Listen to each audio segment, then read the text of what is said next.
tous les vendredis. Masochisme, pulsion tribaliste et pulsion de destruction. Et il exige au moins et demande surtout à Yaoundé de libérer Patrice Ngana. Bonjour madame, messieurs, bienvenue aux édites. Pour cette autre édition, nous sommes le mercredi 13 décembre. On va, comme chaque matin, introduire le panel. On commence avec vous ce matin, Charles Lamel. Bonjour et bienvenue. Bonjour, Eric Fopoussi. Bonjour à tous les téléspectateurs. Et félicitations à Brenda et Paul Junior Bia, définitivement admis au concours de l'ENAM. Allez vous fêter comme les pauvres.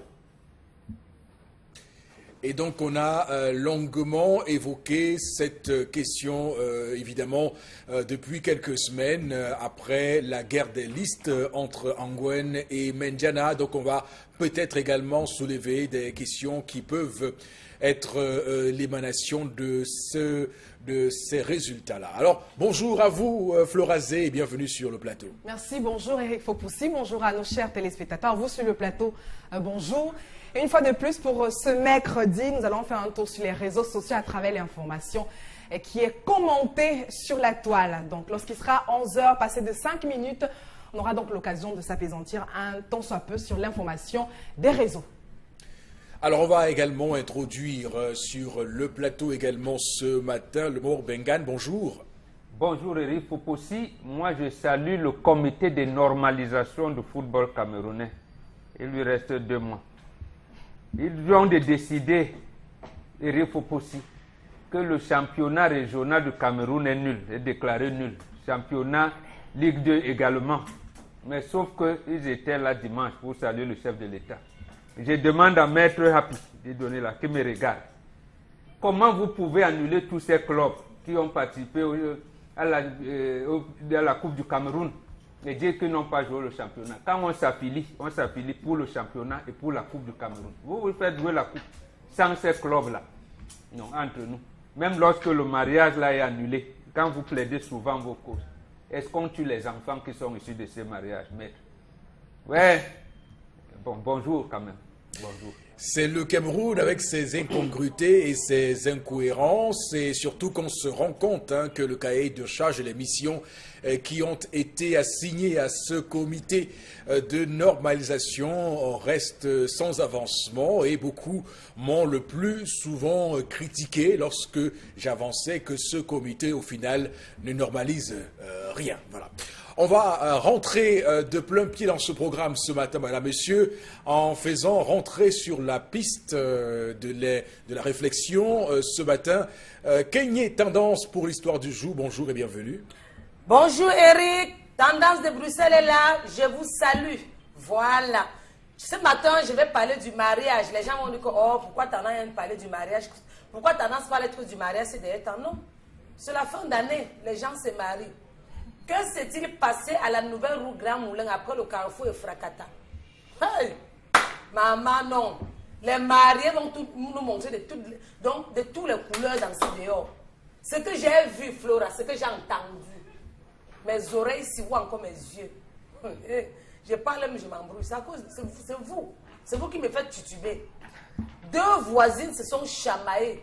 Quand je parle du chamaillement, ce n'est pas le genre qu'on se chamaille un peu. C'est une autre qui dit, donc, tu me vends le pain de ton mariage. Je ne gêne pas la soirée. Mieux tu me remets mon pain. Une femme qui se marie, le mariage c'est samedi, elle a vendu le pain à sa voisine depuis. Sa voisine a acheté le pain jusqu'à coudre parce que j'ai vu le modèle. Mais sauf que l'autre jour, la voisine lui dit que ouais, j'ai vu le billet d'invitation à Alice, à maman Alice Dembopi, voilà. Comment maman Alice Dembopi a le billet de mariage et moi, le billet d'invitation et moi je n'ai pas. Sa voisine lui dit que non, comme tu n'as pas là ma chérie, tu vas seulement venir à la mairie. La soirée, il n'y a pas assez de place. Elle dit moi, j'achète le pain du mariage et la soirée ne gêne pas. Mieux tu me rembourses mon argent. Du coup, ça fait tout un bourrara. La voisine lui dit que non, maman, j'avais dit à mon mari que samedi, on va aller à un mariage, à un grand mariage. Donc, tu as tes vrais gens qui vont venir à la soirée. Et comme je suis la mauvaise, je ne serai pas à la soirée. C'est ça, donc ça fait tout un problème. Est-ce que c'est obligé d'inviter? Est-ce que c'est obligé que quand une femme achète ton pain de mariage, elle doit être invitée à la soirée? Point d'interrogation. Est-ce que c'est bien de faire les problèmes quand on ne vous invite pas quelque part? Point d'interrogation. Parce que les deux ont discuté jusqu'à... Même les baisses qui se sont arrêtés que non, quand même. Les gens du quartier ont dit que non, en principe même, elle devait partir au mariage là. Que tu ne peux pas vendre le pain à une femme. Elle achète bien ton pain. Elle vend le pain à 8 000 francs. Elle achète bien ton pain. Tu dis qu'elle va seulement venir après la mairie. Que non, après la mairie, non, tu peux venir, on mange un peu, on boit là. Après le soir, tu ne peux pas, tu ne seras pas là parce que les places sont limitées. Comme je te dis là, Eric. Qu'il y ait tendance. D'accord. Très bien. L'histoire, elle est donc ainsi déclamée. Le temps pour nous de disséquer et de mieux comprendre les leçons qu'on peut en tirer ce matin. La première question, je m'en vais vous la poser à vous, Florazé. Est-ce qu'on peut dire qu'on est là face à un cas d'escroquerie? Non, non. Parce que pour revenir à la tradition, aux valeurs culturelles, on est en Afrique, l'étoffe est très important, le tissu.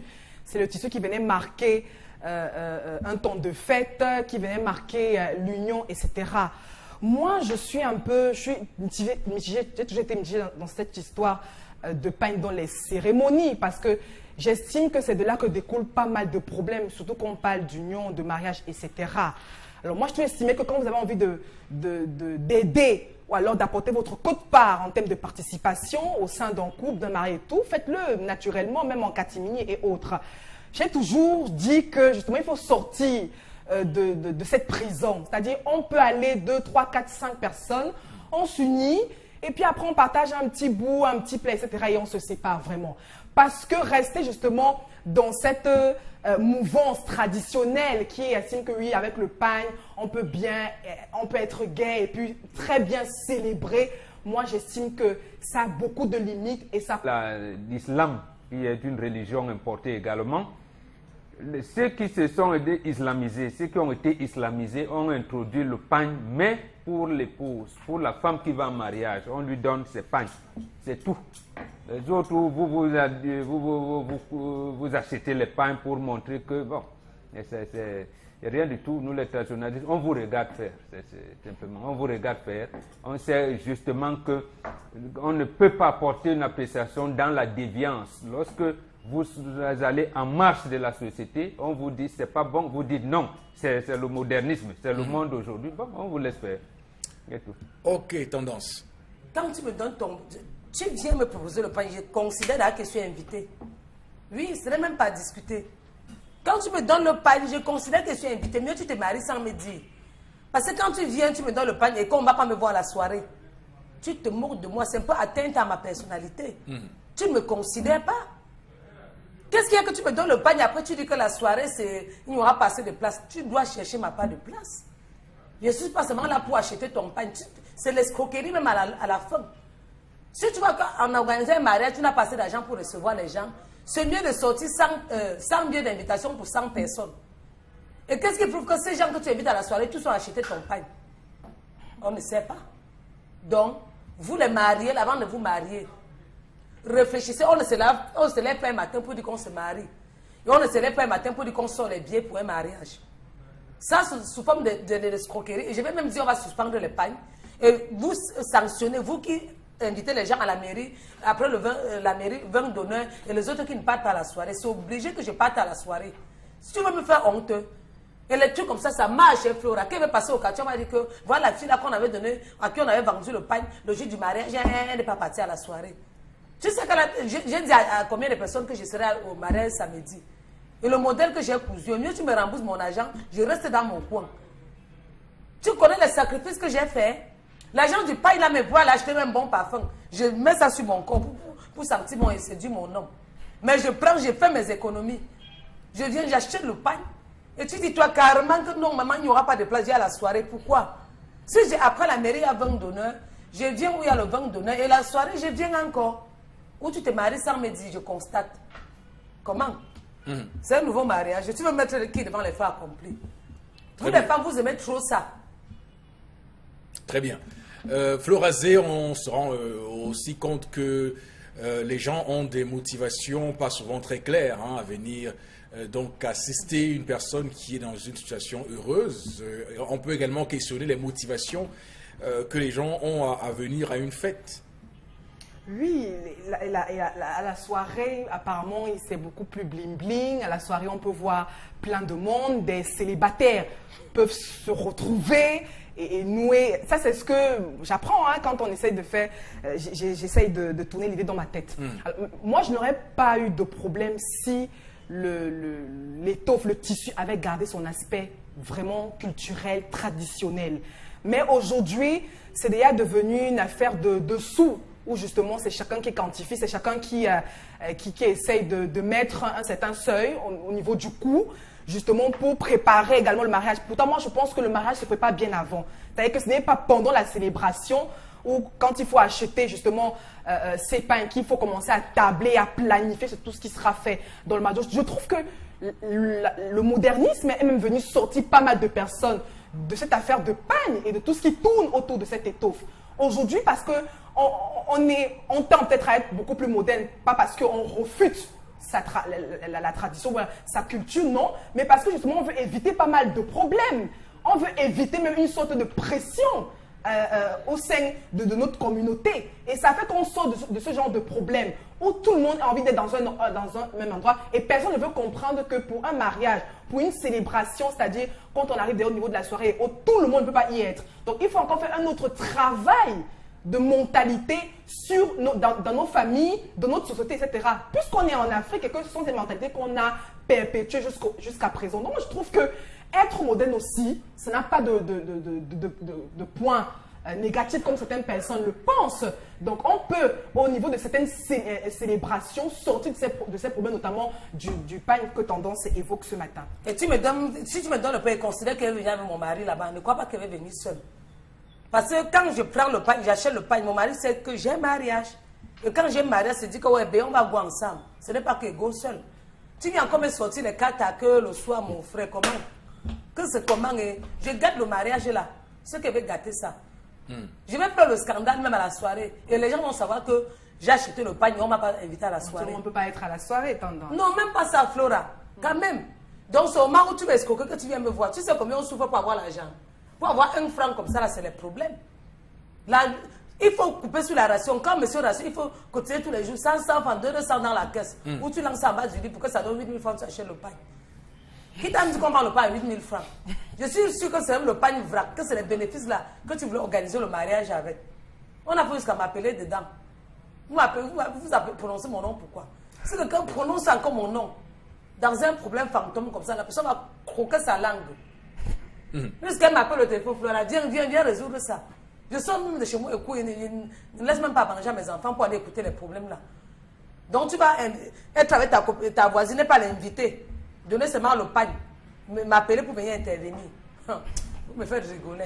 Je gâte. Donc Florazé, on peut imaginer que c'est dans un but mercantiliste qu'est organisé ce commerce de pain qui tourne autour de nos cérémonies. Oui, encore que quand j'écoute Tendance, encore que vous n'êtes pas obligé aussi d'acheter le pain. Parce que quand il y a mariage, les bonnes nouvelles sont toujours très bonnes à communiquer. Et votre voisine vous dit, ouais, voisine, je me marie demain, ou alors vous avez votre membre de la famille qui se marie. On a envie de communiquer. Cette nouvelle s'évapore très vite. Alors maintenant, c'est à vous. Vous pesez sur vous quand vous allez maintenant auprès des mariés pour dire, ok, je voudrais le pain. Alors, maintenant, c'est dans la tête de la personne qui veut le pain. Donc, en achetant le pain, vous vous dites que vous avez une place dans la soirée. C'est là où je dis non. Vous achetez le pain, par exemple, parce que, oui, vous voulez aider. Il faut penser à ça, vous voulez contribuer aussi à la célébration. Vous voulez peut-être aider. Et pour vous, vous voulez peut-être garder un souvenir de ce mariage. Mais vous n'achetez pas une place pour la soirée. C'est toi qui vois qu'on n'achète pas. Moi, je vois que c'est la place que j'achète. C'est la place que j'ai achetée, c'est les champs de service. Peut-être Charlamel. Je viens pour manger et boire. Pour rebondir, Charlamel. Oui, n'oublions pas qu'aujourd'hui, au vu de l'occidentalisation, le mariage est devenu le lieu par excellence où les gens viennent récupérer, soit se lancer des défis ou répondre aux défis, en disant j'ai été dans tel mariage, j'ai été mal reçu, je viens avec la rancune, je veux rembourser. C'est une histoire où vous avez été dans une association, vous avez participé à plusieurs événements heureux, vous avez donné les contributions, il faudrait aussi qu'on vous rembourse. N'oubliez pas qu'il y a des gens aussi qui ont des mariages, qui organisent des mariages, mais qui n'ont pas d'argent. Et pour trouver l'argent, il faut vendre justement cette affaire de pagne. En vendant les pagnes, on se fait un peu d'argent. Si elle a mis 200 pagnes d'euros à hauteur de 8 000 francs, vous calculez, ça fait beaucoup. Ça peut permettre de payer le traiteur, ça peut permettre de louer la salle. Donc, les gens sont en train de développer tout autour du mariage des activités connexes.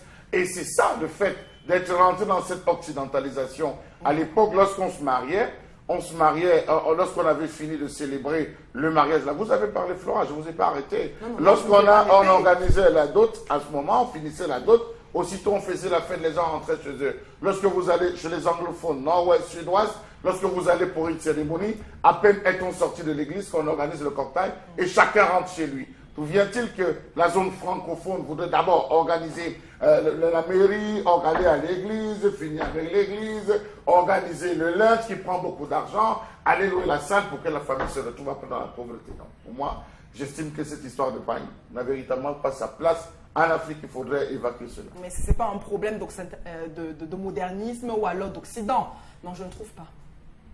Mon problème, c'est l'invitation. Pourquoi venir vendre le pain quand tu ne dois pas m'inviter? Mais c'est une tentation. C'est un peu comme si tu venais me tester. Tu me testes. Tu me vends le pain, je dois être invité. Oui, je dois être invité. Tu ne dois pas me souiller à ce niveau. Tu me souilles qui? Ah! Non, je vous connais, on se connaît entre nous les femmes.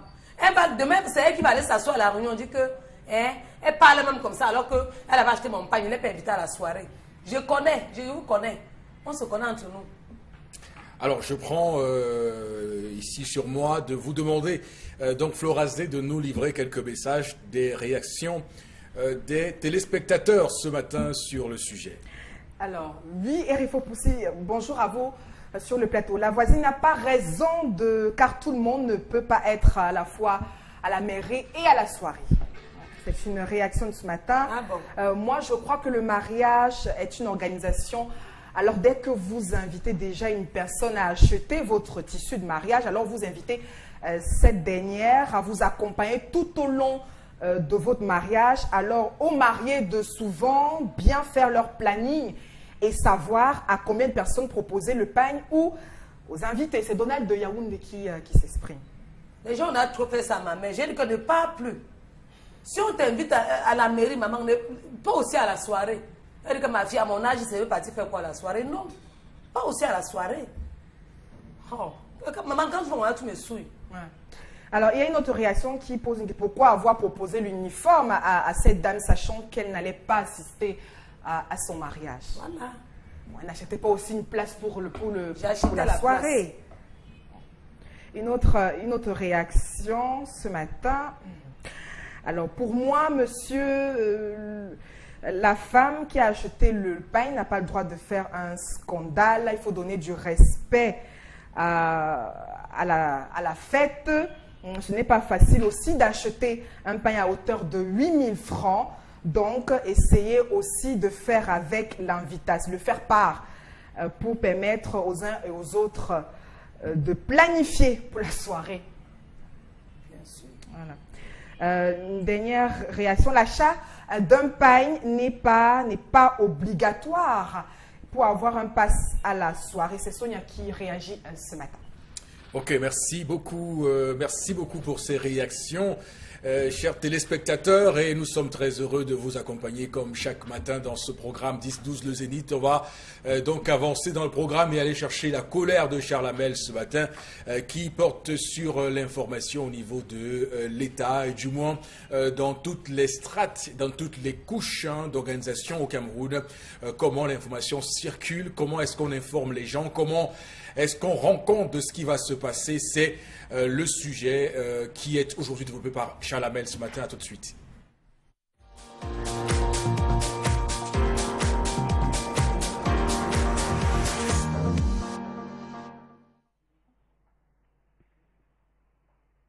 Je m'interroge ce jour sur la question de l'information au Cameroun.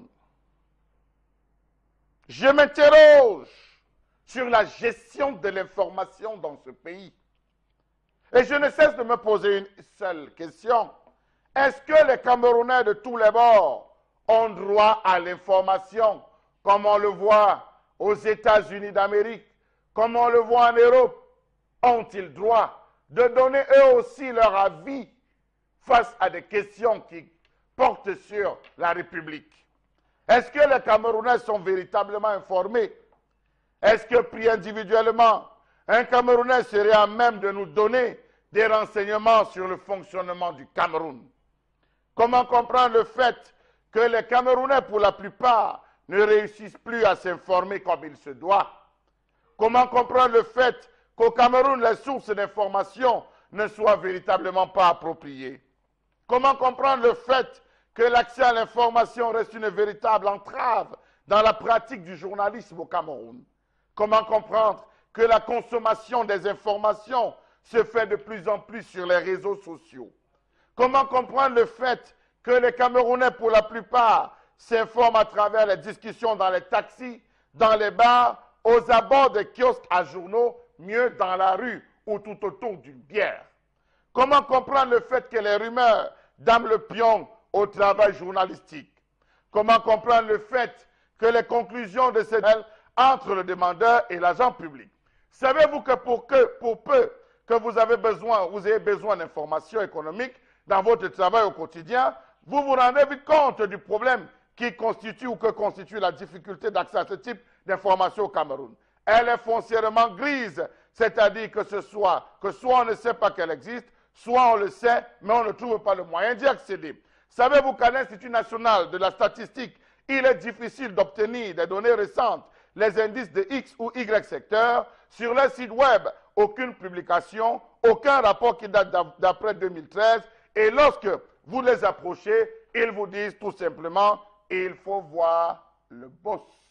Lorsque vous rencontrez le boss, il vous dit, il faut voir le super boss. Lorsque vous rencontrez le super boss, il vous dit qu'il faudrait que ce soit la présidence de la République qui donne l'ordre. Finalement, comment avoir accès à l'information dans un pays où tous veulent s'abreuver? C'est un sujet poignant, un sujet fort intéressant qu'on développe ce matin via la colère de Charles Hamel, l'information, l'accès aux sources. On peut dire déjà que lorsqu'on parle d'information et lorsqu'on parle de démocratie, les deux sont liés parce qu'une bonne démocratie se construit sur un levier d'information très très puissant. Et on peut aujourd'hui au Cameroun s'interroger parce qu'il y a de nombreux faits, et Charles Hamel l'a mentionné avec beaucoup de brio ce matin, qui montre que l'information reste la denrée la moins partagée au Cameroun. Alors, bon, dans l'histoire du Cameroun, est-ce qu'on a toujours vécu ça, cette façon de faire? Mais tout à fait. Tout à fait. Bien qu'il a, il a fait allusion aux Américains tout à l'heure. Est-ce que les Camerounais, comme les Américains, ont-ils droit à l'information? Je dis oui, nous avons droit à l'information. Mais est-ce que les Camerounais sont-ils informés à temps réel, alors comme il se doit? Je dis non. C'est là où ça rejoint votre question. Nous ne sommes pas informés. Je parle seulement du dernier candidat. Flora s'interrogeait ici régulièrement en disant quand va se dérouler la finale de la Coupe du Cameroun de football. Je suis sûr que même les principaux acteurs ne connaissaient pas. USS, le Loom et comment on l'appelait, New Star de Douala ont fait le voyage à Yaoundé, je pense, à 2 reprises sans succès. Ils sont rentrés et pour qu'on les appelle comme ça de manière précipitée, les spectateurs même n'étaient pas au courant au point où le cabinet civil et le ministère des Sports et de l'Éducation physique, vous savez, eux, ils ont entrepris des mouvements d'ensemble avec la jeunesse pour les amener au stade. Le moment où on décidera que la finale se jouera. Mais tout le monde est là. Vous avez même vu les élèves venus au stade avec les tenues de classe un dimanche. Mais bon, de toute façon, c'est pour dire qu'on ne connaît pas, on n'est pas informé. Mais je me rappelle d'une interview accordée à nos confrères de Jeune Afrique Économie à l'époque par Maître Gérard Volbert, un avocat français qui vivait ici. On l'interroge pour savoir, il y avait déjà les soupçons que son ami Maître Douala Moutomé allait être approché par le service de pouvoir pour être nommé ministre. Il dit que lorsque vous vous éloignez du palais de l'unité, vous êtes coupé de l'information. Donc ça veut dire que l'information, comme disait Charles Hamel, vient du palais de l'unité. Maintenant on vous dit la présidence a dit que. La présidence a dit que. On ne vous dira jamais le président de la République a dit. De telle manière où, lorsqu'on débloque 1 milliard de francs pour, disons les indemnisations après l'accident des Zika, on ne sait pas si c'est le président de la République qui donne, en tant qu'institution, si c'est l'État du Cameroun qui donne, si c'est le gouvernement camerounais qui donne. Vous savez, mais ça vient d'un communiqué. L'autre chose, on dit on va poursuivre en justice, on va rester en justice. Et on ne vous donne pas le rapport. Tout le monde se contente du communiqué signé du secrétaire général de la présidence. Voilà comment on gère l'information chez nous. Et tout le monde vous dit j'ai l'information. Or, de toutes ces choses que je note là, il n'y a aucune information dedans. Que s'est-il passé à Ezeka? Que dit le rapport d'enquête que présidait le Premier ministre? Personne n'est au courant. Parce que la présidence a dit que le secrétaire général doit signer un communiqué. Mais quels sont les mécanismes qui sont mis en place pour que les citoyens aient l'information en temps réel, Mbok? Il y a plutôt les mécanismes qui sont mis en place pour que le citoyen ne soit pas informé. Mais normalement, qu'est-ce qui doit être fait, clairement? Ce qui doit être fait normalement, c'est que le chef de l'État doit tenir les conseils de ministres régulièrement. Et ces conseils de ministres doivent être accompagnés par des déclarations, des déclarations et des décisions prises dans ces conseils de ministres. L'autre chose, ça voudrait dire que l'imprimerie nationale existe. L'imprimerie nationale existe parce que le journal officiel existe et que ce journal officiel paraît régulièrement.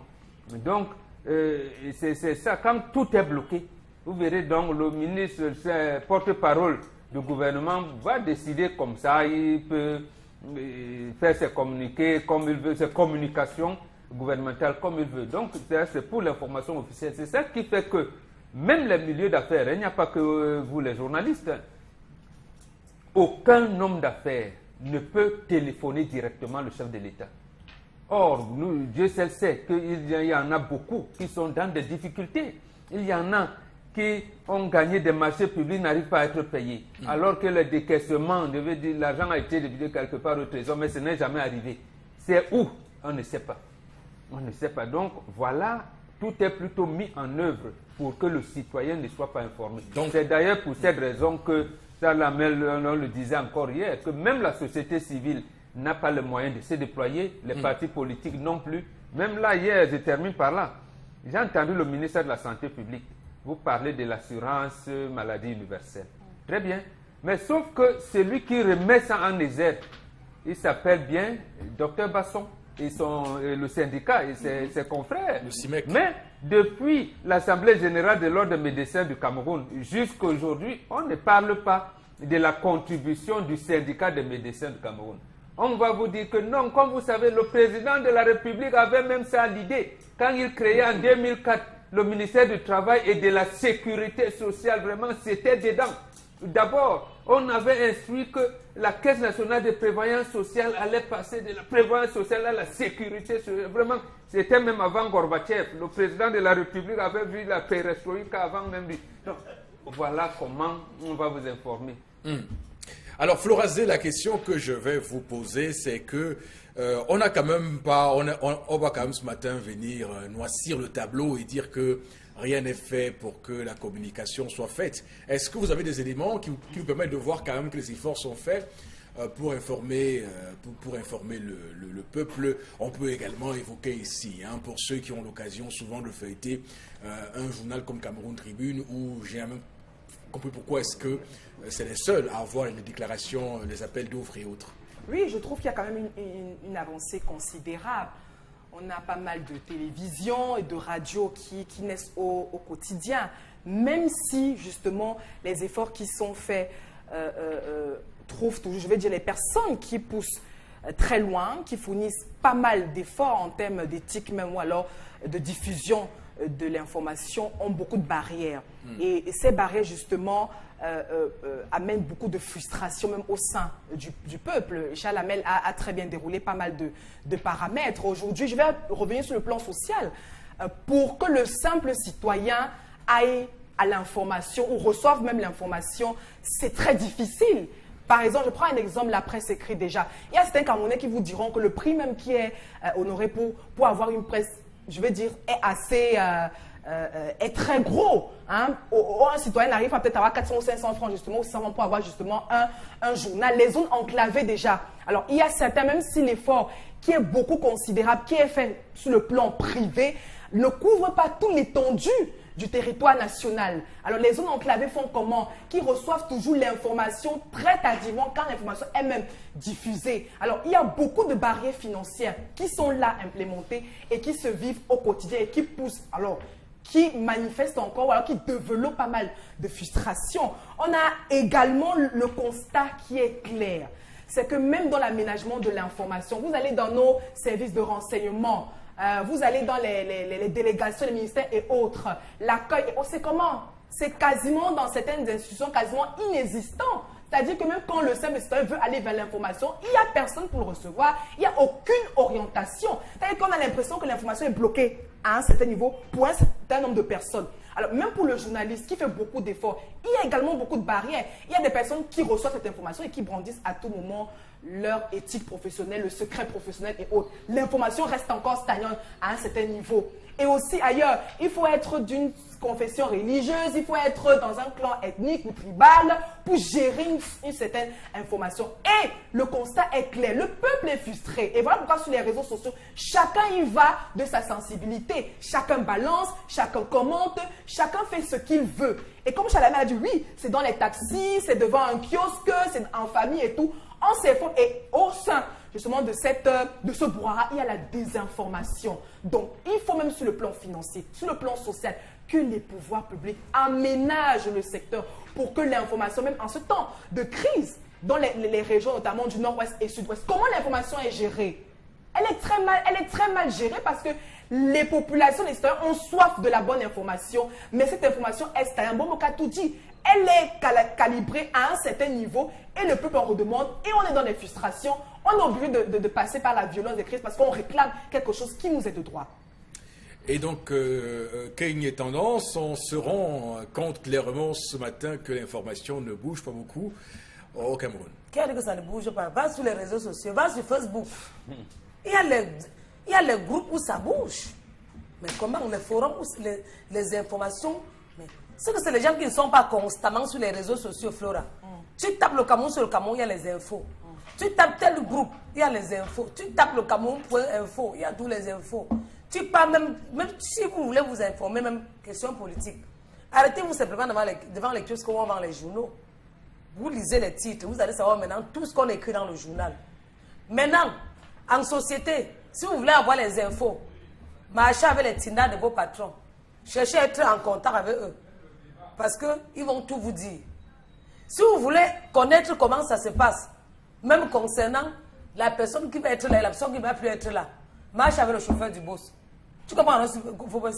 Parce que parfois, quand le patron parle, le chauffeur entend. Si tu es ami avec le chauffeur, tu peux lui demander que ouais, le boss a dit tout à l'heure que quoi? Le chauffeur te dit que non, le boss a dit que tu ne fais plus partie de ses plans. En ce moment-là, si tu veux partir, non, pas avant qu'on te change. Attention, souvent le chauffeur, il peut dérouter aussi. Non, il y a les chauffeurs qui mentent, on ne le refuse pas. Il y a les chauffeurs qui mentent, qui prennent les patrons comme leurs amis. Hein? Mais quand même, il faut toujours s'approcher si vous voulez savoir ce qui se passe en société. Donc tu marches... Ouvrez la publication à 2 ou 3 jours de la date de péremption. Ça veut dire on sait que les vont se périmer vendredi.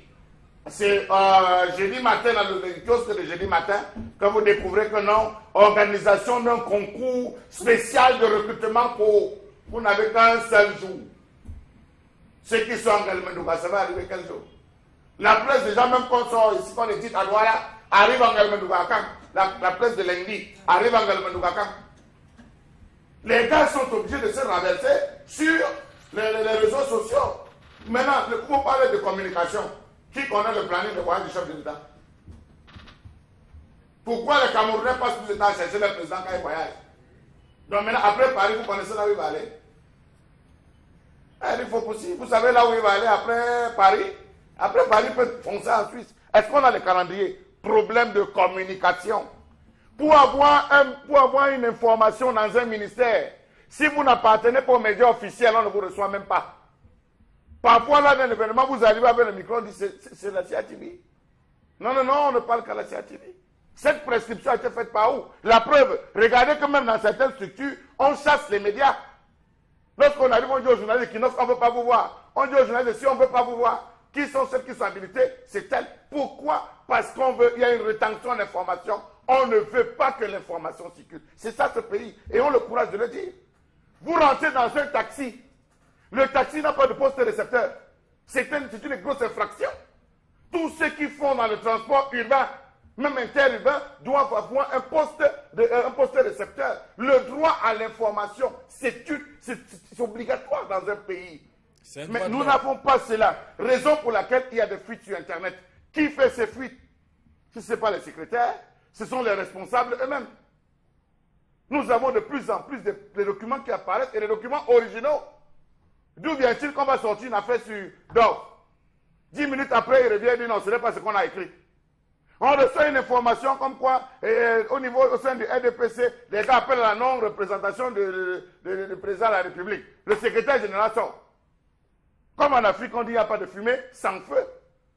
La bonne information, c'est laquelle? Où est-ce qu'on met le petit Camerounais? Où est la position qu'il occupe, ce petit Camerounais? Regardez la gestion de la crise. Vraiment, à un moment, la crise anglophone, vous appelez les médias officiels, tout se passe bien, tout va pour le mieux, tout circule, les gens sont là. Vous allez dans les médias, c'est autre chose. On se demande, est-ce qu'on est dans le même pays? On a droit à avoir une information de qualité. Conséquence, les gars font ça sur les réseaux sociaux. C'est sur les réseaux sociaux qu'on balance tout. C'est sur les réseaux sociaux que vous avez tout. Le gouvernement qui entre aujourd'hui en guerre avec les réseaux sociaux est confronté à ceci, que lui ne propose rien. Qu'est-ce qu'il propose? Voilà. Quel est le palliatif à ces réseaux sociaux qui sont aujourd'hui vilipendés et qui subissent donc l'opprobre qui est jeté donc sur elles? En tout cas, est-ce qu'on peut, pour sortir du débat, rétablir ici quelques vérités sur ce qui rentre dans le cadre de l'information confidentielle, le cadre de la raison d'État, comme certaines personnes semblent souvent nous le renvoyer? La raison d'État, c'est à 2 ou 3 niveaux. Le premier niveau, c'est les informations de sécurité d'État. C'est-à-dire que vous ne pouvez pas dire, par exemple, quel est le nombre de chars d'assaut que détient l'armée camerounaise, ou le nombre, j'allais dire, de munitions, ou quelles armes ils venaient d'acheter. Là, on ne peut pas le dire. Ou bien quel est le plan tactique, si vous avez eu à avoir des messages, ou bien intercepter un message, vous n'avez pas le droit de diffuser. L'autre information, c'est la vie privée de tous les citoyens, que ce soit le citoyen lambda du quartier ou les hautes autorités de l'État. Vous n'avez pas le droit de diffuser les informations sur la santé de quelqu'un. Mais sauf que ceux qui gèrent le pays doivent mettre les bulletins de santé à la portée de tout le monde. C'est un peu ça la différence. C'est ça qui fait que pour certains présidents de la République, certains ministres qui le savent, ils vous disent il a pris les congés. Il a une évacuation sanitaire. Le chef de l'État est indispensable, indisponible pendant 2 mois parce qu'il est en clinique quelque part. Et on vous dit même dans quelle clinique. Nous avons eu le cas de Bouteflika en Algérie, du président Bouhari du Nigeria à côté, et même Mugabe en partant, il le disait clairement, et certains chefs d'État aussi le disent. Donc, mais là où ça va blesser, c'est que lorsque le chef de l'État crée l'ANIF, l'Agence nationale d'investigation financière, la CONAC et tout, l'ANIF a la charge d'investiguer sur les finances de l'État. Mais on dit les journalistes n'ont plus le droit de publier les comptes bancaires des gens. Alors, même si vous faites vous savez que Bon a détourné l'argent de l'État, il a ouvert un compte à telle banque, alors qu'en France, on le dit. Ça, il y a un ministre, par exemple, Jérôme Cahuzac, que tout le monde connaît. Donc, Mediapart diffuse ces informations. Il dit il a un compte en Suisse numéroté, voilà. Il donne même les transactions. Ici, chez nous, on bloque précisément pour des raisons l'article 66 de la Constitution absolument, aussi, qui reste pas appliqué déjà. Justement, et on fait donc exprès de ne pas sortir un décret d'application de cet article 66 de la Constitution là. Donc voilà dans quelle situation on se trouve aujourd'hui. Et moi, je m'inscris en faux, comme disait Charles Lamel tout à l'heure. C'est vrai, l'information entre un mari et son épouse, entre les enfants, non. C'est des problèmes, j'allais dire, normaux. C'est des problèmes permanents dans la vie d'une société. C'est-à-dire il y a des hommes qui communiquent davantage. Mais sauf que ça se répercute lorsqu'ils ont en charge des dossiers et sujets qui concernent l'intérêt général. Hein, bon. Oui, là c'est un autre problème. Vous avez votre épouse si on est qui est de nature de police et que vous n'êtes pas dans le corps, vous n'avez pas le droit. Elle a le droit de vous cacher des informations, mais j'ai dit la communication entre... Oui, je dis mais c'est une habitude qu'on cultive au quotidien. C'est ce qui fait qu'on a peut-être aussi le sentiment qu'on a le devoir de rendre compte. Si en couple on dit, bon, je suis l'homme, je sors quand je veux, comme je veux, je n'ai de compte à rendre à personne, forcément, lorsqu'on veut prendre un public, on estime qu'il n'y a pas de compte à rendre à quelqu'un qui soit. J'ai dit donc, vous avez raison, mais c'est des écarts qu'on aura parce que chacun est élevé de sa manière. Il y en a qui sont taciturnes, mais il y en a qui veulent aussi avoir un ego surdimensionné. Il se dit, mon épouse n'a pas le droit de me dire, mais tu étais où? Pourquoi tu es rentré tard? De la même manière, vous verrez d'autres femmes. Elle n'est pas obligée de dire, elle dit, même si elle est sortie, son mari n'était pas là, elle va dire non. Chérie, quand tu n'étais pas là, j'étais là, j'ai fait ci, j'ai fait ça, là. Mais bon, ça c'est une bonne communication, c'est ça qui est conseillé. Et qui doit être répercuté au niveau de l'État, de la gestion des affaires publiques. Tout à fait. Au niveau donc de l'État, est-ce que, aujourd'hui par exemple, c'est sinon le cas qui est grave, nos confrères de l'œil du Sahel nous apprennent que depuis 2015, il y a 1,2 milliard de francs qui sont budgétisés par la santé publique pour les vaccins. Et on se rend compte BCG que contre la tuberculose. On n'a pas commandé les vaccins comme il se devait. Et que le ministère de la Santé publique a plutôt puisé dans le stock de sécurité. Et que si on ne prend pas garde, même les vaccins antitétaniques et autres seront en rupture de stock. Mais on ne devrait pas. Je veux dire, on l'apprend en fin 2017. On l'apprend en 2017. C'est pourquoi donc, et les députés, on interdit donc aux députés de contrôler l'action gouvernementale. Donc ça déjà, puisqu'ils sont encore en session, ça nécessite une session extraordinaire pour que le ministère de la Santé publique vienne dire si oui ou non l'information développée dans l'aide du Sahel est vraie ou pas. Très bien, on va suivre cela de très très près. C'est ici, voilà monsieur, qu'on va marquer une pause pour cette édition du Zénith de ce mercredi.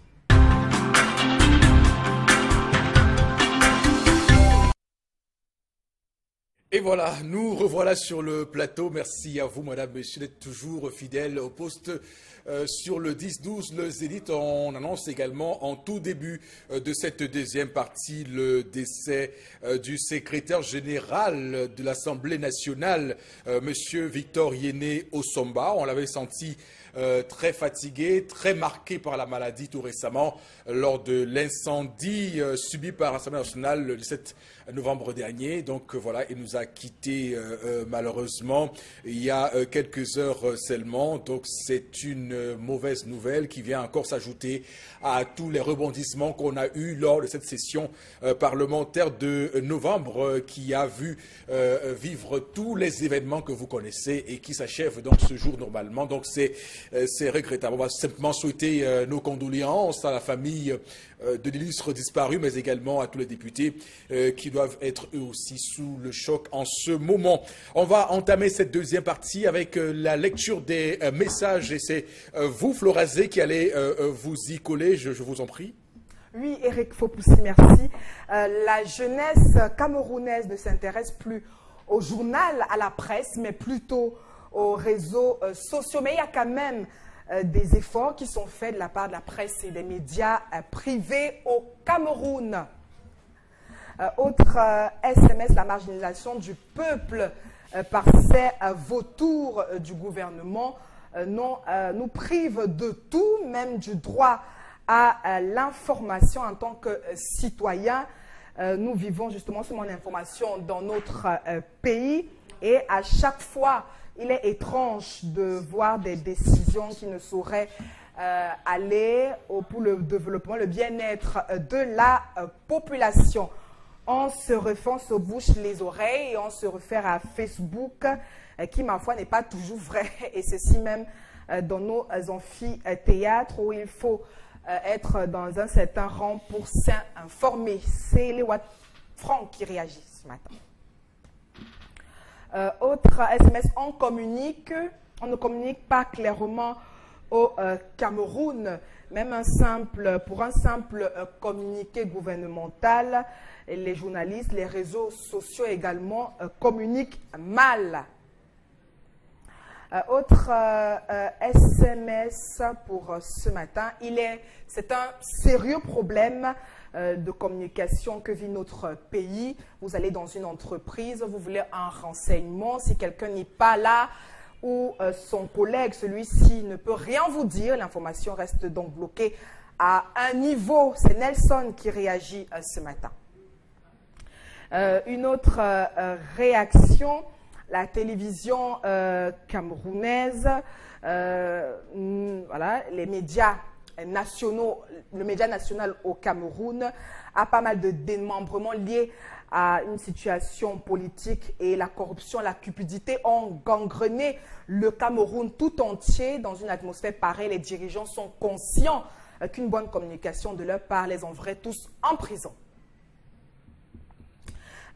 Autre SMS ce matin, le Cameroun a beaucoup à refaire car l'information est bafouée. Tout ceci est au mauvais système qui est mis en place lié à la mauvaise gérance de l'information, qui est un élément très crucial pour le développement de notre société. À noter, sans l'information conduit à la sous-information. Ok, merci à vous madame pour ces messages. On va tout de suite remblayer sur votre rubrique, c'est la revue des réseaux sociaux. Oui, Eric Fopoussi, encore une situation très tragique pour les populations de la partie sud-ouest du Cameroun. On est à Monfé où on a encore eu un théâtre très malheureux pour les commerçants, population de ce côté qui n'avaient que leurs yeux pour pleurer face à ces flammes qui ont envahi tout le marché principal de Monfé. Commerçants, les forces de sécurité sont restés impuissants, les boutiques, échoppes et autres sont donc partis en ruine. Alors la cause de l'incendie n'a pas encore été établie à ce jour, mais les autorités de la Manure pensent à un incendie criminel et pourraient lier cet acte aux récents événements meurtriers qui sont donc survenus il y a quelque temps dans cette partie du pays. On rappelle que toujours dans la même partie du sud-ouest à Monfé, on avait eu 4 militaires qui avaient trouvé la mort dans la nuit du 28-29 novembre dernier. 2 policiers aussi avaient été tués au poste de frontière de la sécurité nationale de la partie Otou. Et puis face à ces événements malheureux, le chef de l'État avait fait une déclaration très ferme permettant de mettre ses assaillants hors d'état de nuire. Et puis sur la toile, les commentaires vont de partout jusqu'à preuve de contraire. Il n'y a pas de lieu, en tout cas il n'y a pas à faire ce lien, ce rapprochement entre cet incendie du marché principal de Monfé et les récents événements qui ont lieu avec l'assassinat de nos forces de maintien de l'ordre. D'autres estiment que même à Douala, les marchés volent en éclats. Donc il n'y a pas donc lieu de relier ces incendies à un acte meurtrier. Voilà ce qui en est de cette information, Eric Fopoussi. Et nous restons dans cette lignée de traitement de l'information, d'accès à l'information pour se demander comment, dans un pays normal, on en soit encore à se questionner sur l'origine de l'incendie. Est-ce une origine criminelle liée donc aux événements d'attaque de soldats camerounais et de contestation ou simplement donc qui rentrent dans le cadre de ce qu'on vit au quotidien d'un Cameroun en feu et des marchés qui continuent à brûler. On se rappelle encore tout récemment de l'incendie au marché de Bonamoussadi. Alors Momo Bengan, je commence par vous. Comment vous lisez cette information? Quelle est votre lecture? Non, si l'information circulait, on aurait déjà eu les causes des incendies. Vous avez parlé du marché Bonamoussadi, mais également le marché central de Douala. Je ne sais plus. Non, voilà, je parle du marché central de Douala qui a pris feu, je ne sais plus quelle année. Le marché Congo aussi, qui a amené la communauté urbaine à envahir pratiquement une route. Mais l'information ne circule pas. Que s'est-il passé là? Que se passe-t-il? Est-ce les installations électriques qui sont défectueuses? Est-ce le trafic de ce courant électrique, de l'énergie électrique? Est-ce quoi? On ne sait pas. Est-ce une main criminelle? On ne peut pas savoir. Ou alors on refuse de nous dire ce qui se passe, ce que les enquêtes ouvertes à cet effet ont découvert, on refuse de nous dire. Et je pense que même pour Kumba, on va vite faire d'incriminer les sécessionnistes. Peut-être ça peut être eux, mais comment le saurons-nous? On ne sait pas. Donc voilà, vraiment, ça, j'allais vous dire, Eric Fopossi, que pour moi c'est une question colle. Bon, Dans un stade où on ne peut pas savoir. Pour ceux qui ont fait un peu de droit, de la criminalité, de section criminalité, ils peuvent également peut-être aussi étudier le profil des actions menées par ces sécessionnistes. On sait qu'ils ont longtemps incendié des écoles, donc on peut faire un lien avec leur modus operandi. J'ai suivi une habituel. enquête en France l'année dernière où il semble que les sapeurs-pompiers eux-mêmes aux États-Unis ont provoqué les incendies. Donc là, il faut être très méfiant. Parce qu'ils disaient que, bon, ils aiment travailler. Pendant tout le temps, ils comprennent en Europe. Je n'aurais jamais imaginé que les sapeurs-pompiers pouvaient provoquer des incendies. Bon, comme vous voyez ici, au moment où on est en train de porter plainte contre l'Église catholique, pour avoir dit aux enfants, restez dans les internats de leurs écoles sont incendiés. Qui les a incendiés? Moi, je ne sais pas si c'est la police, si c'est les sécessionnistes, si c'est les qui. Ce sont ces choses-là. Il faut prendre trop de recul. Hein. Moi, ces informations venant de ces gens-là, vous qui avez fait criminologie, peut-être vous avez des repères. Mais moi, quand on me dit, j'apprends sous des enquêtes que les sapeurs-pompiers créent des incendies, pourquoi les policiers ne le feraient pas? Pourquoi les filles? Donc moi je m'interroge, je n'incrimine personne. Je préfère à votre suite, Bombok, dire que je ne suis pas criminologue. Voilà, j'ai peut-être eu l'occasion dans 2-3 stages d'avoir accès à la science criminelle, à la criminologie, mais je ne suis pas criminologue. Loin de là, mais j'essaie juste de comprendre via le modus operandi auquel nous sommes habitués, de comprendre ce qui a pu se passer. Charles Hamel, quelle est votre lecture quand vous expliquez cet imbroglio lié à l'incendie du marché de Manfé? Mon grand-père avait l'habitude de dire que celui qui se débrouille le jour s'embrouille la nuit, et celui qui se débrouille la nuit s'embrouille le jour. Finalement, nous tous on est perdus. Qui met le feu? Point d'interrogation. Qui a mis le feu? Autre point d'interrogation. Vous savez, quand on évolue dans une sphère où tous les jours on ouvre des enquêtes, jamais on ne les referme, ça donne l'impression que c'est devenu un jeu. Il y a une succession d'actes terroristes, excusez-moi, entre guillemets, qui ont été posés. On s'attendait à voir les coupables. On veut voir, depuis 1 an, il y a une succession de commissariats qui sont brûlés, des drapeaux qui sont brûlés, mais on veut quand même. Si on dit qu'on a ouvert, on ne fait couvrir, on ne fait couvrir. Ça laisse un gros point d'interrogation. Quels sont les suspects? Qui sont-ils dans tous ces hommes cagoulés? N'y a-t-il pas un qui va devoir avouer pour permettre à tous de pouvoir savoir? Donc, voilà encore un marché qui s'en va avec les rêves de beaucoup de commerçants qui déjà ne parvenaient pas à vendre, ne parvenaient pas à gagner leur pain, leur vie. Nous voilà enfoncés. Mais je pense quand même que ceux qui sont garants de la sécurité, ceux qui sont garants de la sûreté nationale, devrait prendre la mesure des choses et à un moment donné dire au chef de l'État, écoutez, nous jouons trop. Ça nous prend beaucoup d'argent. La guerre prend beaucoup d'argent. Imaginez le nombre de personnes qu'on a déployées dans cette zone pour la sécurisation de cette zone. Imaginez ce qui est en train d'être fait dans les camps opposés. Je pense qu'à un moment donné, il faut mettre un terme à tout cela. Les dégâts, les victimes dans cette affaire sont plus nombreuses. Je peux vous assurer. Combien de personnes se retrouvent à souffrir? Voilà tout un marché, le marché principal qui prend en feu. Vous savez combien de personnes ils vont faire quoi? Tous ces gens qui ont les marchés, est-ce que c'est l'État qui va pouvoir dire, ok, on va vous aider à revenir?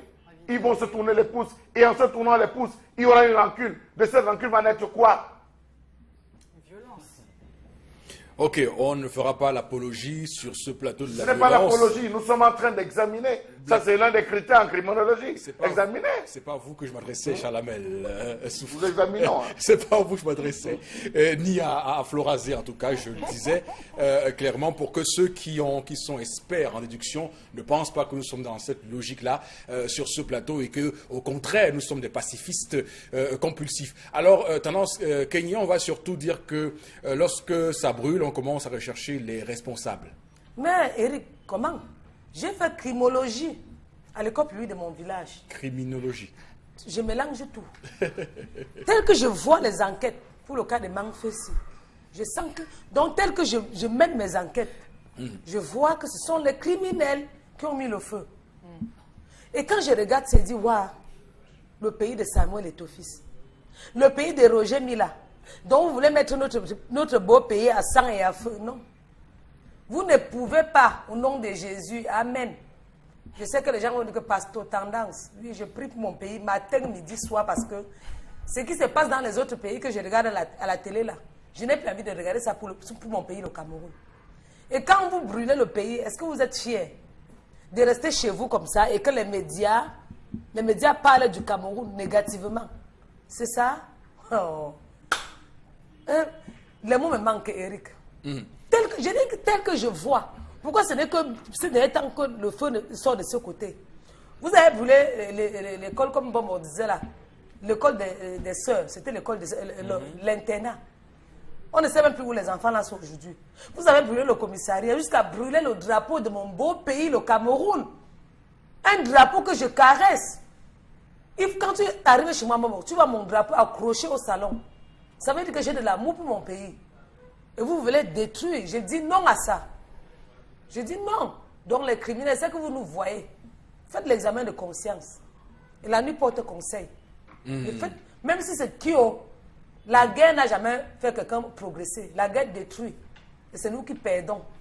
D'accord. Est-ce que manque Flora? Non, tendance. C'est nous qui perdons. On n'a pas besoin de mettre le feu partout. D'accord. Ouais, Roger Millet, où pour se lever voir son beau pays. Florence Florazé, pardon. Christophe Colombe ou Magellan et où? Florazé, pardon. Quelle est votre analyse de cette situation? Mais c'est vraiment désastreux pour les populations. En fin d'année, on vient détruire tout un marchand, le principal qui permettait à la population de ce côté de se ravitailler, de se nourrir, etc. Donc la grosse question, que va-t-on faire pour cette fin d'année, pour cette fête, pour les personnes qui avaient même encore un espoir de se réunir, se réjouir en famille?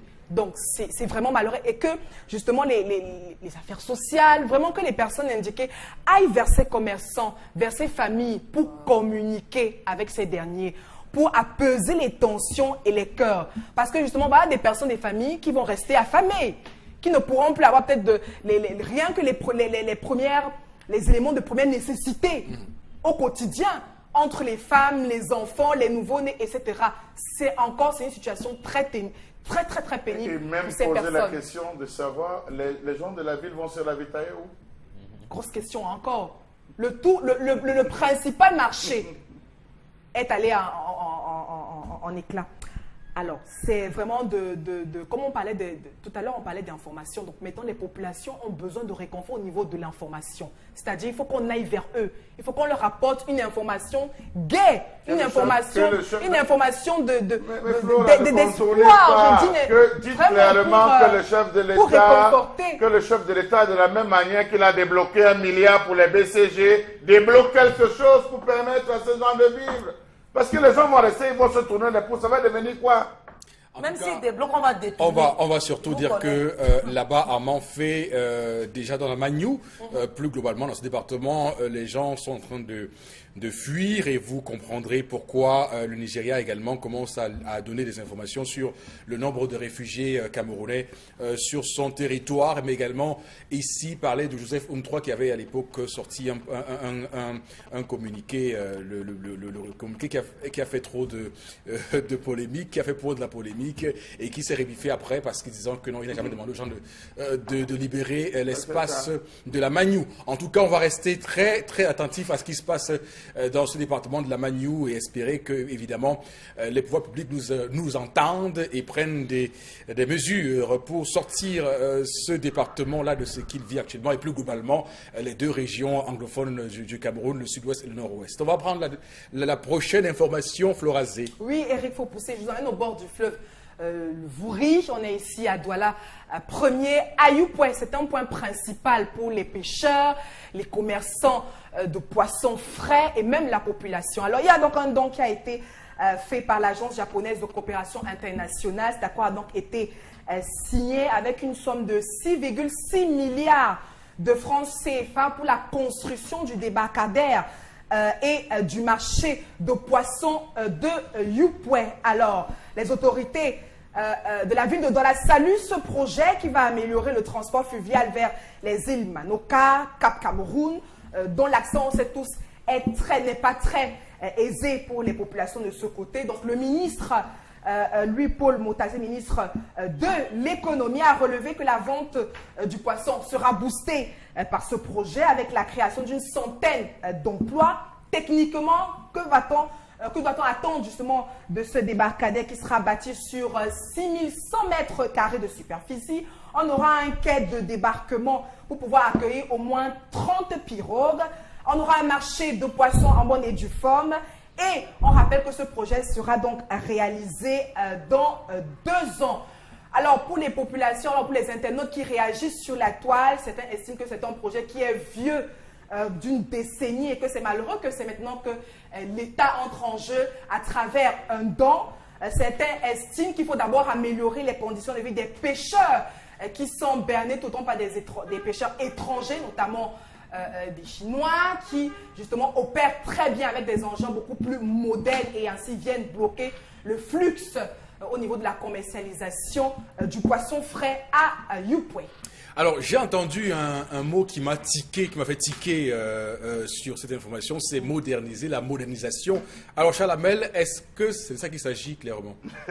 J'ai envie de dire bonjour au ministre de l'élevage, des pêches et des industries animales. Et me poser...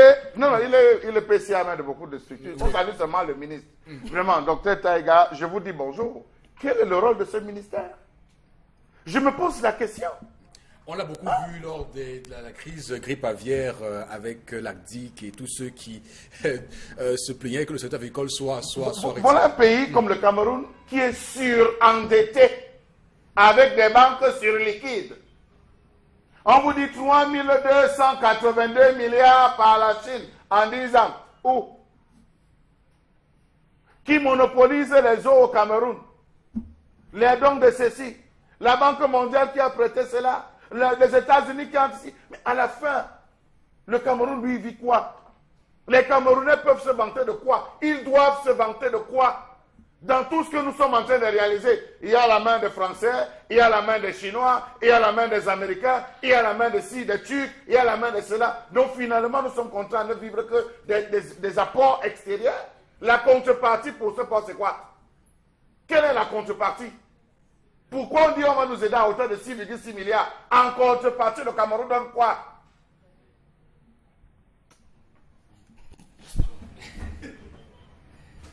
Voilà, je marque un peu de silence pour vivre ce moment intense dans cette émission. Maman Bengan, je vous relance tout de suite pour vous demander, voilà, un projet quand même, on peut tout de même quand même savourer. Je veux dire, ça peut contribuer à réduire notre dépendance face à l'importation du poisson au Cameroun.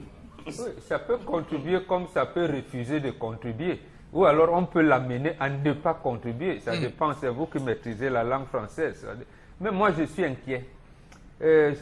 Flora nous fait savoir que les internautes disent que c'est un projet qui date depuis des années. D'une décennie. Et voilà, d'une décennie. Mais pourquoi aujourd'hui? L'autre inquiétude, Charles Hamel l'a dit. Mais pourquoi les projets, on a pris Agropole, projet tel, les ministres concernés ne sont pas impliqués. C'est le ministre de l'économie, du plan de la planification. Bon, il planifie donc quoi en faisant ça? Autre interrogation. Maintenant, je me trouve... Bon, il faut aussi dire que quand j'observe comment fonctionne l'État, vous savez, quand le chef de l'État délègue sa signature pour contracter un prêt, c'est souvent à ce monsieur qu'on le fait régulièrement. Donc c'est pourquoi il vient lui-même s'assurer que les choses seront faites dans la règle. On parlait de plus de milliards de francs, 9 milliards quelque chose pour le projet agronome Agropole depuis 2012. Je ne sais pas si vous pouvez me dire s'il y a une vaste... quelque chose de ce genre-là, quelque part dans le pays, où on a développé soit le maïs, même le manioc de deuxième génération. Moi, je n'ai pas encore vu. Je ne dis pas... Qui va devoir refaire la peinture, retaper justement son taxi pour reprendre son activité. Mais des cas comme ça, on en voit pratiquement dans toutes les villes du Cameroun parce qu'on n'a plus de routes à Douala. On a pas mal de ces trous qui se forment depuis pas mal d'années. À Yaoundé également, vous allez à Bafoussam, un peu de partout. On n'a pas de pont, on n'a presque plus rien. Où va-t-on, sur quelle route allons-nous circuler maintenant? C'est la grosse question. D'accord. Chalamel, à qui la faute? Est-ce à l'imprudent chauffard qui s'est retrouvé là comme ça de façon malencontreuse ou simplement à un manque d'aménagement de l'espace public? Parce que quand même, il n'y a aucune signalisation qu'il y a un trou là. Hein. Je réponds, c'est là. à nous. Personne ne dit qu'il y a un trou là. C'est à nous, Eric Fopoussi. Lorsque vous voulez traverser la route, vous voyez des gens avec la pioche, on creuse. Vous posez la question, on vous dit fibre optique. Qui gère la fibre optique? Point d'interrogation. Quand ils partent, ils referment avec la terre. Vous demandez, est-ce que vous ne mettez pas, on dit appeler la communauté urbaine? Vous circulez, vous arrivez, regardez comment on décore la rue. Regardez comment on décore Douala. Vous circulez à 19 ans, on vous a mis des, je ne sais pas si on a la sorcellerie, ou c'est le vampirisme qu'on a accroché sur les poteaux. Vous arrivez à des endroits, s'il y a la lumière, à l'autre, il n'y a pas de lumière. Les mêmes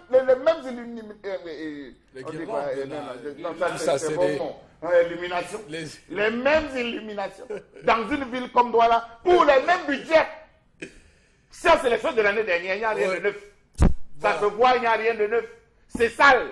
Il faut même nettoyer. Est-ce ainsi, monsieur le délégué, qu'on décore une ville? Est-ce que c'est comme ça qu'on décore une ville?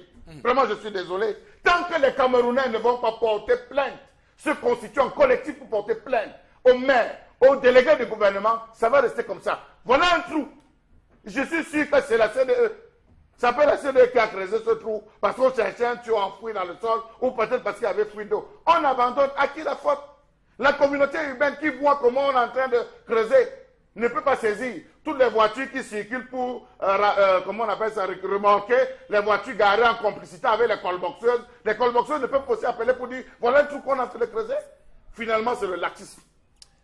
Ok, et visiblement ce trou à Milan là, parce que je vois les bouteilles d'eau minérale qui s'est transformé donc en bac à ordures pour ces bouteilles d'eau minérale. Bon, Bengan, voilà, je l'ai dit, à qui la faute? Est-ce que c'est le chauffeur qui n'a pas bien maîtrisé son véhicule, son volant, ou c'est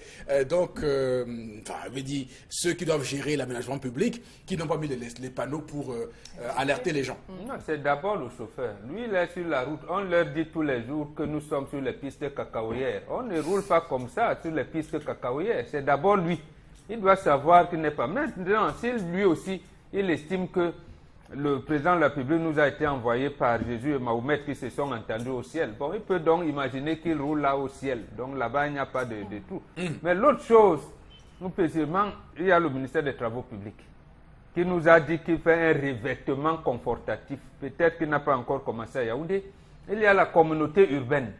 Il y a le ministère de l'administration territoriale parce que c'est leur tutelle. Il y a le ministère des marchés publics.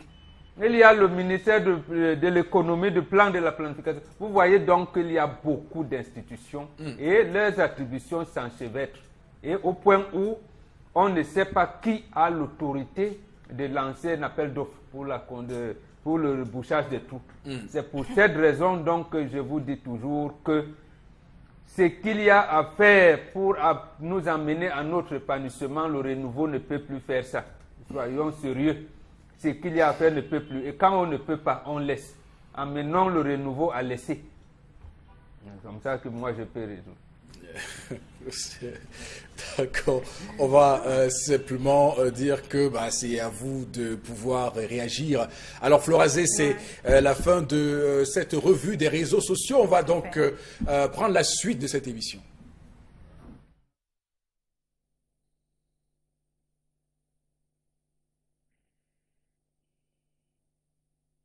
Quelques messages de réactions de personnes qui nous regardent ce matin.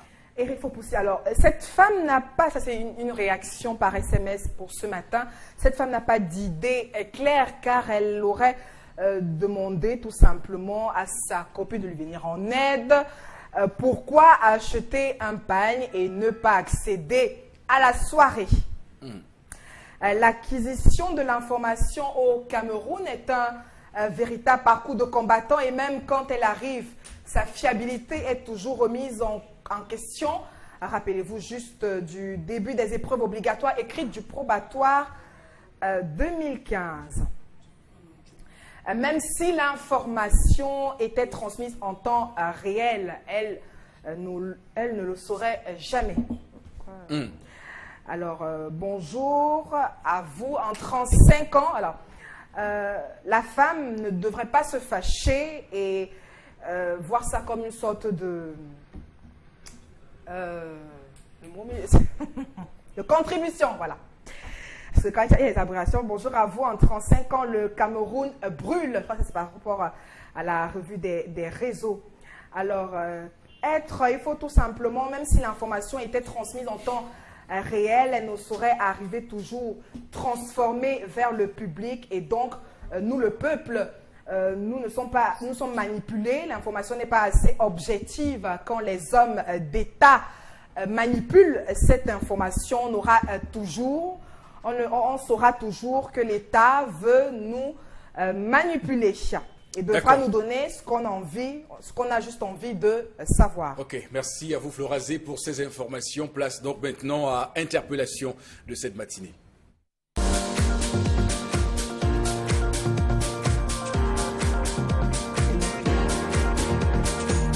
Oui, pour le développement, il faut déjà une décentralisation dans notre pays. Ça, il faut la répartition des choses. Chacun doit savoir son devoir, les mairies, les communautés et tout. Et il y a déjà la mentalité aussi des Camerounais qui doit être bien soignée pour que tout cela doit marcher ensemble. Donc pour moi, c'est déjà ça. Il faut une décentralisation, il faut la mentalité et tout ira mieux. Retour donc sur ce plateau, madame, monsieur, pour évoquer dans ce sujet d'interpellation un peu laconique, mais on va surtout dire que c'est toujours ainsi. On a toujours à peut-être pointer du doigt tous ces problèmes, un moment qui mine notre Cameroun, qu'on aime tant d'ailleurs. Oui, notre compatriote interpelle les communautés urbaines et tout. Moi, je lui dis c'est la décentralisation. Et lorsqu'on parle de la décentralisation, moi, je me réfère au président de la République et au Premier ministre. C'est le Premier ministre qui est quand même le président du Conseil national de la décentralisation. Mais quand ils ne veulent pas transférer le pouvoir, on fait comment? On observe, on laisse. Comme les citoyens, on pense que c'est lui le sauveur qui viendra sauver et lui ne veut rien faire. On va donc attendre la 1000 ans. On va attendre la 1000 ans pour ne rien voir progresser du tout. Donc aujourd'hui, est-ce que les maires ont les moyens de se déployer? Je dis non. Est-ce que parce que c'est apporté par le délégué du gouvernement. Mais ici à Douala, par exemple, vous avez un délégué du gouvernement qui vous dit je peux licencier les délégués personnels, je m'en fous de ce que dit la loi, on ne lui fait rien. Il peut décider un jour comme ça que non, Mobile Bonakwang, j'amène quelqu'un qui va, une Française qui va placer là, comme les Français n'ont pas dit qu'il y avait guerre, elle va demander pardon, une anonyme, on va laisser passer. Donc voilà dans quelle situation on vit. Et il n'y a pas de route. Et même les draines qu'on voulait faire, il n'y a rien du tout. Bon, on vous fait des ameublements là pour Noël, alors que pendant les mêmes de Noël, les pickpockets ont regagné toutes les villes. Parce qu'on va vous agresser tout le temps. La police municipale ne fait rien, mais elle est là. Au lieu de prendre les voitures qui sont en panne depuis longtemps sur les routes, non. On vient vous prendre, vous qui n'avez même pas, on n'a pas prévu de parking. Vous voulez passer, vous voulez entrer dans une librairie pour regarder les derniers livres de votre enfant, on vient vous remorquer. Voilà, comme ça qu'on travaille bien. Ouais. C'est bien. Ils appellent ça aussi à Yaoundé, ceux qui cassent aussi le plus souvent à Yaoundé, Awara. Alors Charles Hamel... Moi, ce que je veux dire, c'est que ce compatriote s'est très bien exprimé, mais seulement il a oublié de dire que les mairies sont mal structurées. Il faut qu'on commence par restructurer les mairies. Parce que vous avez un personnel à la mairie, vous ne connaissez pas ce qu'il fait. Il vient s'asseoir le matin, il tourne. Tu es quoi? Non, je suis agent de terrain.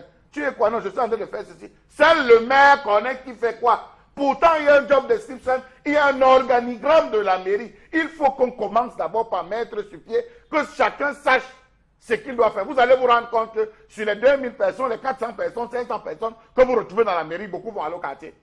Il y a les cousins du maire, les sœurs, les nièces, ils sont tous là à descendre sur le terrain. On dit vraiment la mairie n'a pas d'argent pour vous payer, allez vous battre. Alors que dans les documents, ils sont bel et bien inscrits comme étant personnel de la mairie. Ils vont se servir sur le terrain, tandis que l'argent va à côté. Vous avez les routes, on vous dit non, ce n'est pas nous, c'est la communauté urbaine. Vous avez la communauté urbaine, non, ce n'est pas nous, c'est les mairies. Il y a ce mal. Avec la décentralisation, il faudrait qu'on commence par dire, oui, voilà la deuxième. C'est toi qui gères le marché central, voilà. Tout à fait. Que ça soit officiel, qu'on connaisse en termes de structuration qui fait quoi, quand, comment et où. Et à partir de là, on pourra facilement interpeller. Mais tant que le flou artistique va continuer à sévir, chacun mange et reste tranquille. La navigation a vu. Florazé, on va également avoir un petit mot pour vous sur ce sujet de nos mairies aussi. Oui, comme Charles Amel l'a si bien, il faut que les choses soient très très bien décentralisées et structurées. Parce qu'en fait, ce sont les commerçants, oui, ce sont les commerçants, les Bayam Selam, les citoyens hein, qui payent le prix justement de ces personnes qui arrivent parce que ils ne sont pas très bien aménagés dans leurs différentes mairies. Quand ils descendent sur le terrain, justement, c'est pour repartir avec quelque chose à la fin, en fin de journée. Et du coup, ça note d'un manque de moralité par rapport aux devoirs qu'ils devraient s'acquitter, aux actes les actions qu'ils devraient mener, poser dans la cité. Donc, je crois que c'est un problème qui est ancré, qui est vieux. Donc, il faut justement qu'on essaie de changer les montées. Et peut-être même, je ne sais pas moi, changer, parce que le peuple aussi retient les cadres, a la possibilité de passer à un changement vraiment intégral. Donc, il faut également que les citoyens se lèvent pour dire qu'on arrête tout aujourd'hui. D'accord, on va surtout, madame, monsieur... voilà que tu es en train de couper sans me donner la parole, Eric. La revue de Fleur n'est pas parlé. Si vous n'êtes pas qu'elle parle sur le plateau, tu me dis, elle ne parle plus. Revue des réseaux sociaux n'est même pas touchée. Tu as passé la parole, Charles Amel et un bonbon. Pour Fleur, tu ne me passes pas toute la parole. C'est comment? On a un point particulier. Oh, passez aux choses sérieuses. Comme ce qu'elle dit n'est pas important. La suite de ce programme avec, justement, Vergeturov, à tout de suite. Saviez-vous que 40 à 50% de la population est préoccupée par les vergetures? Heureusement, il y a Vergeturov. Votre crème anti-vergeture fabriquée à base de plantes et de fibres naturelles. Vergeturov favorise la régénération cellulaire, stimule la production du collagène qui restaure l'élasticité de votre peau. Et en plus, les résultats sont visibles dès le 7e jour. Avec Vergeturov, vous ne cacherez plus jamais votre belle peau. Vergeturov repart et protège. Vergeturov, le miracle du cosmétique. Et j'accueille sur ce plateau Miss Vergeturov. Bonjour et bienvenue. Bonjour Eric Fopoussi, bonjour à la grande équipe du Zénith, bonjour, un bonjour particulier à Tendance et à Flore pour cette couleur jaune qui illumine davantage le plateau du Zénith. Merci Vergeturov. Okay. Et donc, pourquoi doit-on utiliser Vergeturov? Alors, il faut noter que c'est spécial police pour les fêtes de fin d'année. Alors, pourquoi utiliser Vergeturov? Il faut utiliser Vergeturov simplement pour éliminer, faire disparaître, éradiquer définitivement les vergetures sur l'ensemble du corps. Il faut utiliser Vergeturov pour stimuler la production du collagène qui restaure l'élasticité de la peau. Il faut utiliser Vergeturov pour favoriser la régénération cellulaire. Et enfin, il faut utiliser Vergeturov pour hydrater en profondeur. Donc, c'est un tout en un. Et donc, faut-il se faire consulter par un technicien de santé pour utiliser 84 57 ou alors le 680 00 28 28 680 00 28 28 ou aller simplement sur notre page Facebook et taper Vergeturov. Merci. Merci Eric Fopoussi. Saviez-vous que 40 à 50% de la population est préoccupée par les vergetures? Heureusement, il y a Vergeturov. Votre crème anti-vergeture fabriquée à base de plantes et de fibres naturelles. Vergeturov favorise la régénération cellulaire, stimule la production du collagène qui restaure l'élasticité de votre peau. Et en plus, les résultats sont visibles dès le 7e jour. Avec Vergeturov, vous ne cacherez plus jamais votre belle peau. Vergeturov repart et protège. Vergeturov, le miracle du cosmétique. Voilà, retour sur ce plateau, madame, monsieur, et on évoque avec vous, Florazé, quelques messages qu'on a à disposition. Le développement du Cameroun, alors le mariage ne se veut pas un plaisir aux yeux du monde, mais plutôt une responsabilité pour le couple. Le développement du Cameroun doit être mental, car le Cameroun a encore une mentalité prélogique. Alors, une autre, le pagne est fait pour faire honneur aux mariés, c'est pas pour avoir une place à la soirée. C'est Madeleine qui réagit ce matin. Alors, les Camerounais se battent pour l'achat d'épargne lors de tout type d'événements, deuil, mariage et autres célébrations. Pourtant, la société publique qui a donc un directeur général qui perçoit 20 millions de salaires mensuels avec des ouvriers qui souffrent et beaucoup d'autres Camerounais qui sont qui vivent dans le chômage éternel. Franchement, il faut boycotter ce type de société, mais nous sommes encore tous aveugles. Autre réaction ce matin, ce n'est pas une obligation d'acheter ce pain, mais en revanche, c'est se souiller après avoir acheté le pain et de ne pas être invité à la soirée. C'est se moquer de moi.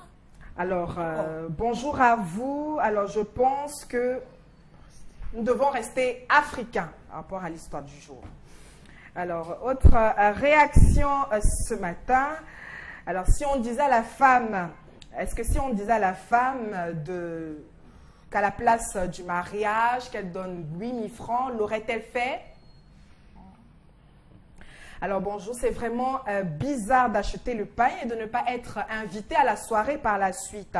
Mais pour sa dignité, la dame doit se tenir tranquille. C'est pas la soirée qui te rendra immortel. À la soirée, même ma belle robe, on me voit. Je viens quand tout le monde est là. Oui, on sait que j'étais là. Alors, autre réaction ce matin pour éviter ce genre de problème, les mariés devraient produire le nombre de pagnes égal à celui des invitations, de telle sorte que la personne qui acquiert ce pagne ait également une invitation pour la soirée. Non mais attends, je veux comprendre une chose. Les tenues de mariage, c'est avec ça qu'on va dans les soirées? Ou bien il y a des tenues de soirée et que après vous dansez avec les tenues, je ne comprends pas. Oui, il y a les tenues de soirée, bon. Parce qu'à la mairie, les gens s'embrouillent, on chante le parla encore, pim. Alors que à ce moment-là, pourquoi on ne va donc sonner. pas s'exposer avec la tenue qu'on a jetée? C'est pour l'autre téléspectateur qui dit restons africains. Restons africains, nous on ne connaissait pas ce pain-là. On achète le pain pour la femme qui vient en mariage, mais accidentellement pour la belle-mère. On peut lui acheter le pain, son cabas, on peut lui faire le cabas. Le reste, on ne faisait pas. C'est plus ça qu'on part à la soirée. À la soirée, tu montres ta dernière valise. Moi, il y a même une femme, une de mes grand-mères était morte un jour, on me dit d'acheter le foulard. J'ai dit, un homme fait quoi avec le foulard? Donc, alors, une dernière réaction pour ce matin. Je pense que la femme est... Alors, moi, je pense que acheter le pain, donc ne justifie pas avoir une place ou alors une invitation à la soirée. Pour moi, c'est ça. Si tu me donnes le pain, je sais que je suis invitée. Si j'achète. Voilà. Ce n'est pas une question d'étoffe, cette histoire de soirée, c'est de l'occidentalisation.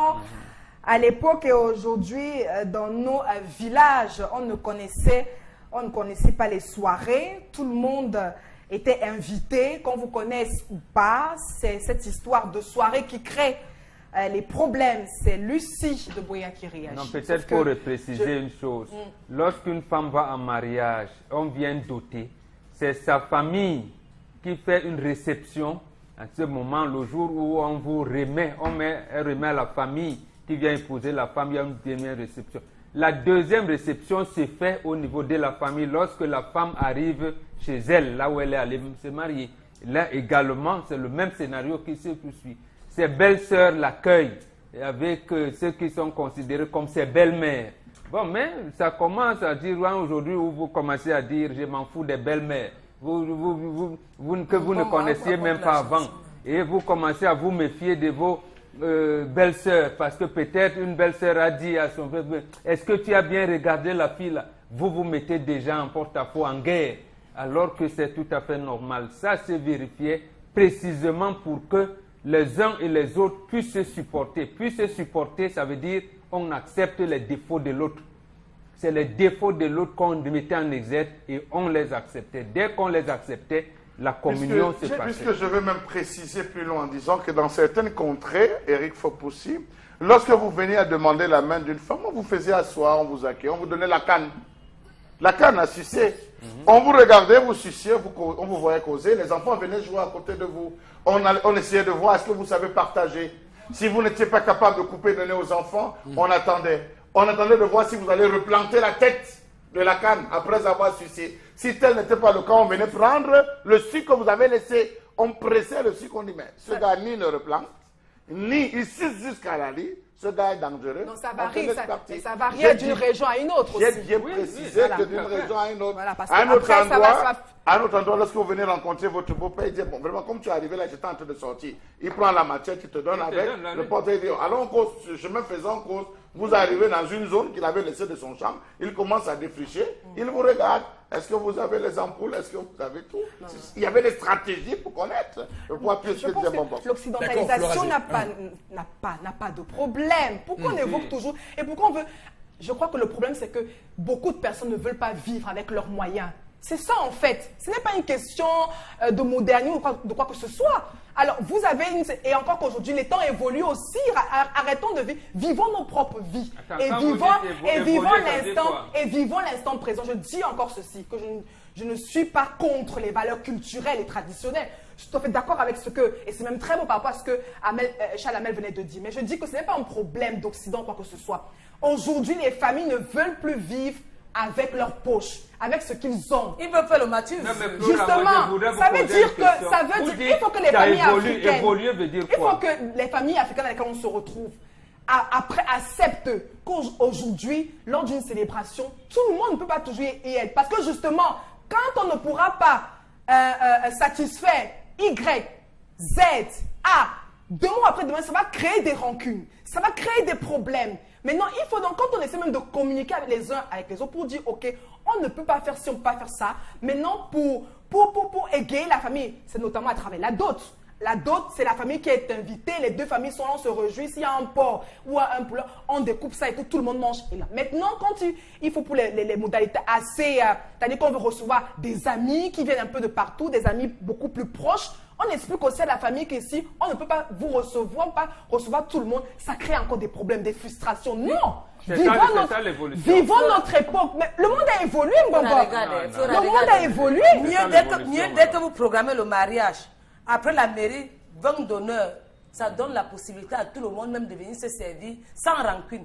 Mais si vous organisez le mariage après la mairie, après le vin d'honneur, on choisit ceux qui vont venir boire, manger où il y a le vin d'honneur et ceux qui vont venir le soir. Ça veut dire que vous-même, vous cherchez les problèmes. Vous cherchez les ennemis. Pourquoi arriver là? Vivez selon vos moyens. Devenez plus traumatiser les gens. Quand vous faites comme ça bavarde. Quand vous allez passer au quartier, on va voir le couple qui a semé la zizanie. Typiquement africain qu'on pourrait mettre en avant. Pourquoi ça pose donc un problème alors dans les célébrations? Parce que vous savez, vous ne voulez pas bien l'utiliser. Il y a une élue du jour. C'est à elle qu'on ouvre les pagnes. Ce n'est pas à vous qui vous faites voir. Vous, en réalité, vous pouvez même marcher nu parce que vous devez danser.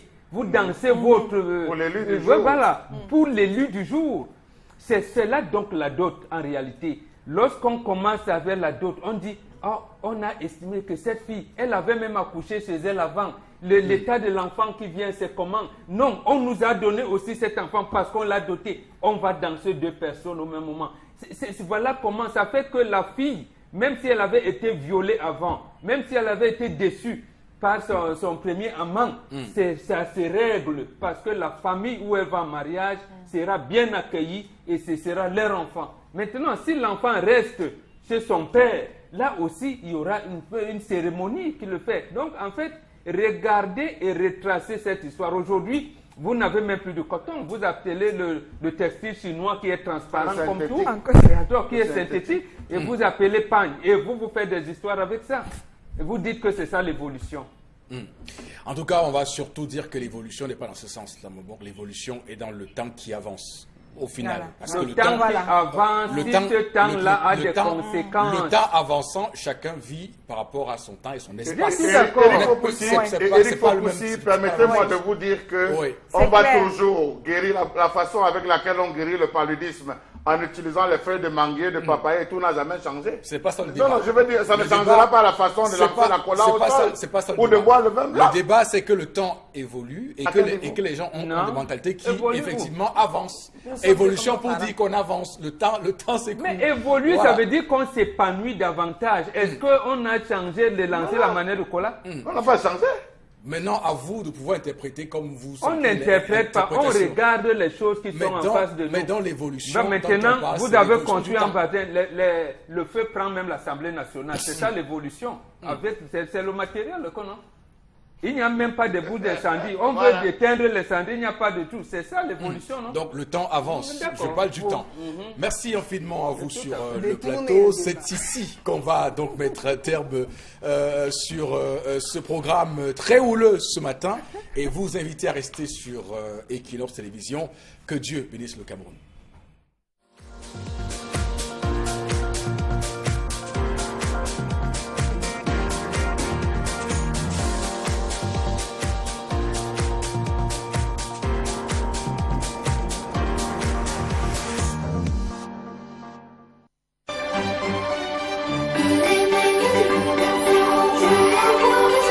Le réveillon de Noël fait rêver tous les enfants, impatients d'avoir plein de cadeaux. Mais ils sont nombreux, ces enfants démunis et orphelins qui n'ont pas cette chance. Pour allumer la magie de Noël dans le cœur des enfants démunis, Radio et Télévision Equinox vous invitent à soutenir Noël en cœur, édition 2017. Vos cadeaux pour les démunis et orphelins sont attendus tous les jours au service commercial de Equinox jusqu'au 20 décembre prochain. Noël en cœur est un événement radio et télévision Equinox.